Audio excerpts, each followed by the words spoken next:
Think outside of the box. Consider it the thumb rule of creative writing, because as long as you're inside the box, you are technical.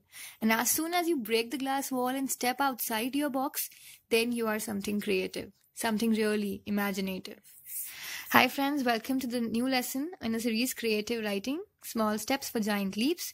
It's a second lesson in the series, Getting Started with Creative Writing, presented by me, Palak Sharma. Few things about me. I'm an economics honors student, mixture of Keats and Shakespeare, a poet at heart, and a theatre geek. Here's my link, follow me on Unacademy, and for any doubt, feedback, queries, feel free to write in the comment section. And do not forget the 3 R's and the S, rate, review, recommend, and share the lessons as soon as you complete them. Now you've gone to the next step, you know what creative writing is. You'd like to get started in it, but the inevitable question is how? So here we are on Creative Writing 101, our recipe to creative writing. So what have we done already? What's creative writing? Check. Its types? Check. What is to entertain? Check. What is to educate? Check. So, without any further ado, here are the 3 steps for you to climb and emerge as a victor in creative writing. So first thing I would say is know the genres and subgenres of creative writing. It might not seem important now, but if you know the genres and subgenres of creative writing, you've done yourself a great service. Why? Because many great authors specialize in just one big broad genre such as fiction or poetry or non-fiction, and that is why you see great novelists write only novels, great short story writers write only short stories, then you would have seen great poets only write poetry and so on. So you don't want to become jack of all trades and masters of none. You can only specialize by knowing all of them. If you know all of them, then you know which one to specialize in. And now, of course, there are some exceptions. Some novelists do write short stories and vice versa.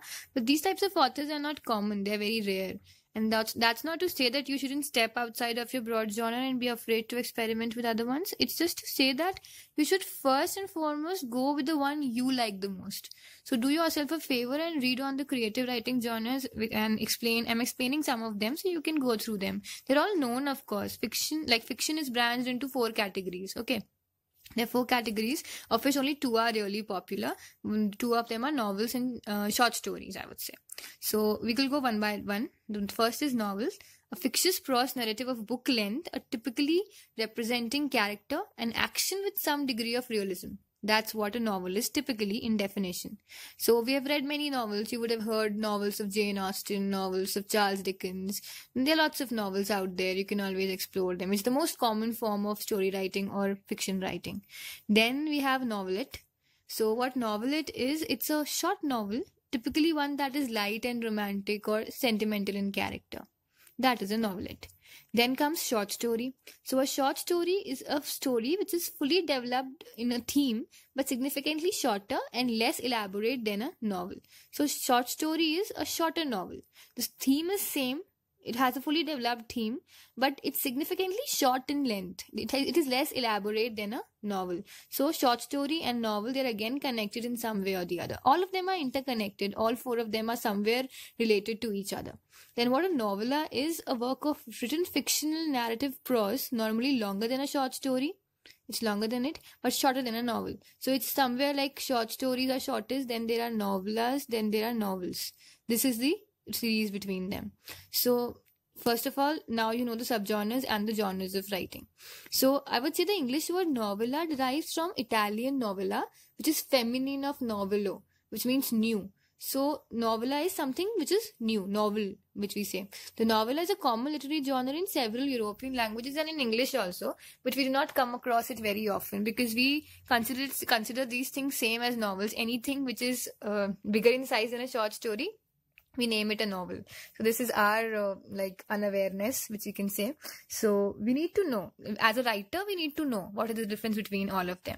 So if you want to dig the surface and go more under it, then you will find more and more subgenres. Like there are stories under 1000 words, okay?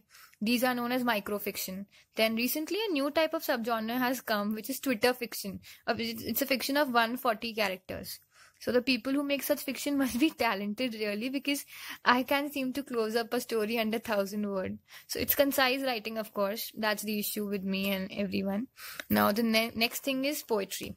Then it's poetry, and there are many subgenres under poetry. Like there are sonnets, there are haiku, the ballad, tankas, then pantoums, then roundets, There are lots of them, and my head hurts just looking at so many forms. Like, I'm like, wow, we have so many things in creativity genre under poetry that I just love reading it. And sometimes it does give a headache, but it's a pleasure to read any kind of poetry, always. Then there is creative non-fiction also. So it's really strange that non-fiction is a part of creative writing, and it's a term which is ironical in itself, I think, because how can you be creative when something is non-fiction? But then, as there's a saying which goes, the truth is sometimes better than fiction. So there are part of non-fiction like memoirs, autobiographies, and biographies. There are essays, and then there are journals. There are lots of things we can go for in non-fiction also. There's creativity in non-fiction also. So here I give you a picture. It's just a prompt. You can feel anything about it. You might write a short story, you might write a haiku, a sonnet, or you don't know about them. You'll know more about them in the poetry section. But still, if some of you want to write a poetry on it, you can always go for it. And I would really wait for the comment of few people where you would elaborate your creativity, bring before me what lies inside of you, the creativity, the imaginations, everything. And I would just wait for it because I'm hungry for creativity. It's been a lot of time since I have read something really creative, and I'm looking forward to you people here in Unacademy because I really expect a lot from you. Now, the second step to emerge victorious in creative writing is picking out your genre. It's again important. This is sometimes very easy work and sometimes a hard work. And it took me nearly a year to find out my own genre, which is writing poetry or fiction. And before I was experimenting with all the forms without a success and in vain. And as soon as I started writing only poetry and fiction, my writing improved, and specifically poetry. I don't write fiction much. I'm more into poetry. Then every writer has his own genre of which he seeks to become the master of. And it shouldn't be necessarily a fiction or a popular form. It can be as obscure as it can be. You can be anything. You can be a haiku writer. You can be a sonnet writer like Shakespeare. You can be anything. It might only enjoyment should be gained out of what you are doing, at least in the beginning. That's very important. Then you're free to make money from it if you're really good enough. But initially, it's just for enjoyment that you're writing. Remember it. It might be fun sometimes to step out of your genre and write something fun. Like I usually step out of poetry and go into fiction.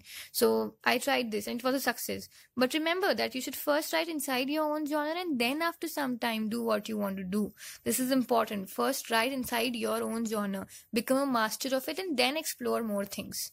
It will be helpful, really. The third thing I would say to you is start writing, and regularly is emphasized word, okay? Regularly is important because if you don't know how to write for a period of time, you should learn it. Fill your notebooks with everything that comes into your mind, and after a certain period of time, you'll find yourself improving. So there's a saying by Gustave Flaubert. He said, be regular and orderly in your life so that you may be violent and original in your work. So if you are regular and orderly, Gustave says you will be violent and original. There'll be a fierce passion in your writing. And that's what we need exactly, right? We need passion in our creativity, passion in our imaginations. So this is what we want. We have to start writing regularly. This is important. And I would say, it doesn't matter whether you write once a day or a week or a month or anything else. Your writing should be set on a schedule in which you can't match your other work. Like write every day is an outdated advice now. I don't agree with it. The newer and better advice is write regularly and as much as you can inside your genre. This is important. If you continue the practice, you should start seeing better results. You'll always see them. And never break off from your work. It's important. Write regularly and write inside your genre. I tried it one time and the results were very uplifting because I've tried it. It works. And whenever I've left it once also. I did mistake. I left writing once and it took me a whole month to get back to my earlier standards. So you just stoop down if you don't practice. So I would just say that the bottom line is to write regularly. Okay. And what's the purpose? It's very important. Give up creative writing if you only want money. This is one thing I would emphasize again. If you just want money, there's no need of going into creative writing. You should stop watching this series right now because it is not just for money that you are going to learn creative writing. If your purpose is to enjoy your write and perfect your writing and just be pleased by writing, then you are welcome inside the camp of writers. But if it's not, then I'm sorry, this is not for you. And again, my bottom line is just write regularly and you're started in creative writing. Then you can say with pride that I am a writer and just write. That's it. That's all what is important. And remember the purpose. The purpose is most important, because if your purpose is to get published and make money from your writing straight away, I'm sorry to say that you will be bitterly disappointed. Even the best authors' first novels were proper garbage unless they were edited previously. And it's not my word, it's their words. So you might as well give up creative writing if you only want money, because money is not everything. So I would just conclude this. Yeah, I would conclude saying you're a writer, so you might just as well do what? Write. You're made for writing if you're a writer. If creativity is inside you, pour it out, vomit it. We are waiting for writers like you. You are a gems, okay? So just write whatever comes into your mind and let us read it. We would love to read it here on this forum. Thank you. Thank you so much. Rate, review and recommend. Share this lesson as much as you can. We need more creativity on our planet. Fine. Thanks a lot.